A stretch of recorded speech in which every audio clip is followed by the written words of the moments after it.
Të gjithë qytetarët të cilëve u skadon karta identitetit me 11 maj, pikërisht në ditën kur zhvillohen zgjedhjet parlamentare, nuk do të privohen nga drejta votimit. Këshilli i Ministrave vendosi në mbledhjen e kësaj të mërkure shtyerjen e afatit për ai ditë, të cilët skadojnë me 11 maj, duke vendosur një afat vlefshmërie deri me datën 31 maj.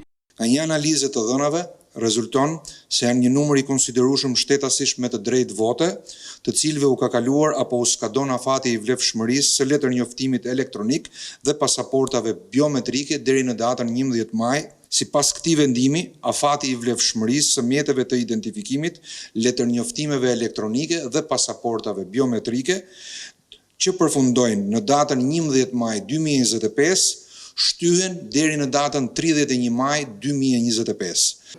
Ministri i Brendshëm garantoi se policia ka kaluar në gatishmëri dhe ka marrë të gjitha masat për mbarvajtjen e procesit të votimit dhe të numërimit të votave.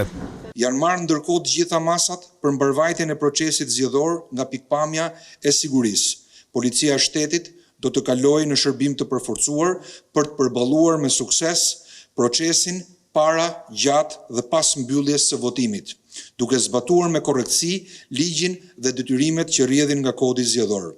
Në fund, Hoxha tha se kompeticioni Giro d'Italia që do të zhvillohet në datat 9, 10 dhe 11 maj nuk do të privojë asnjë qytetar për të votuar.